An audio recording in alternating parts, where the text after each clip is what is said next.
Sistem saraf. Sistem saraf pada mencit hampir mirip dengan sistem saraf pada manusia. Sistem saraf tersebut terdiri atas dua bagian, yaitu saraf pusat dan saraf perifer.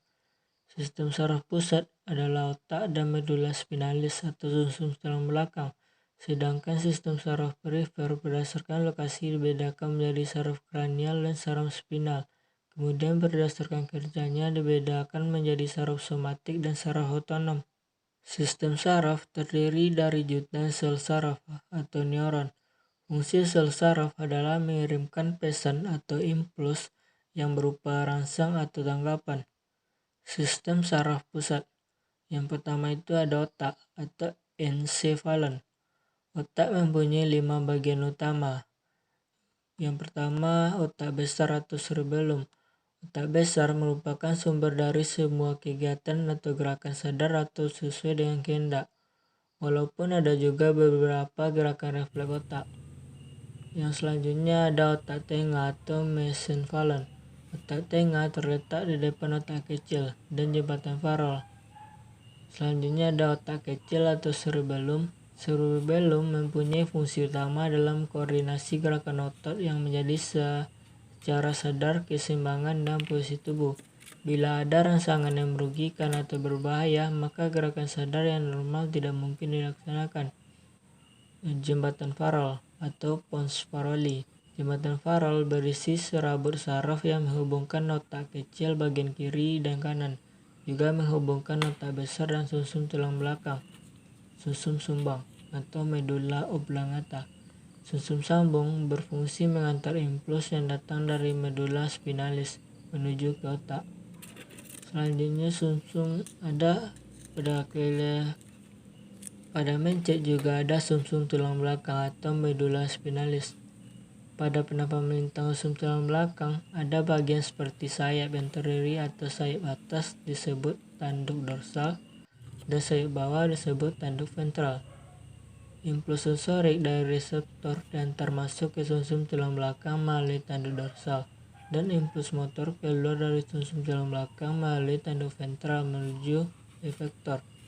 Pada tanduk dorsal terdapat badan sel saraf penghubung atau asosiasi konektor yang akan menerima impuls dari sel saraf sensorik dan akan mengantarkan ke saraf motor.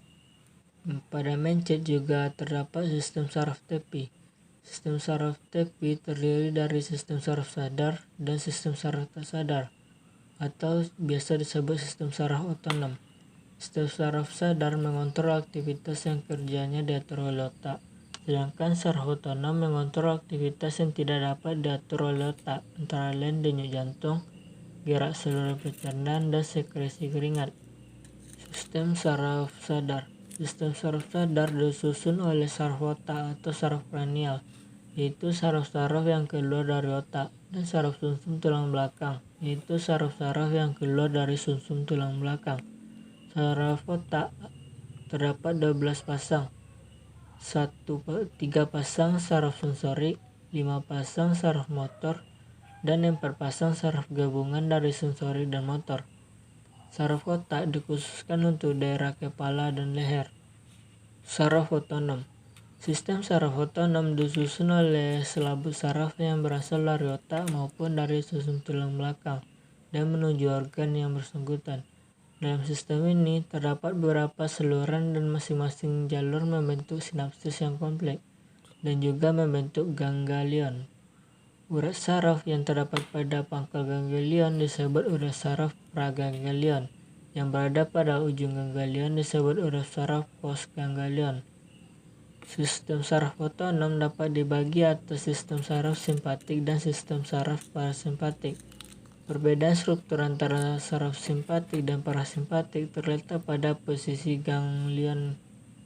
Saraf simpatik mempunyai ganglion yang terletak di sepanjang tulang belakang menempel pada sumsum tulang belakang sehingga mempunyai urat praganglion pendek. Sedangkan saraf parasimpatik mempunyai urat praganglion yang panjang karena ganglion menempel pada organ dibantu. Fungsi sistem saraf simpatik dan parasimpatik selalu berlawanan atau antagonis. Sistem skeletal. Skem skeletal tersusun atas dua komponen utama, yaitu skeleton aksial dan skeleton apendikuler. Skeleton aksial terdiri atas tengkorak, vertebrae, rusuk, dan sternum.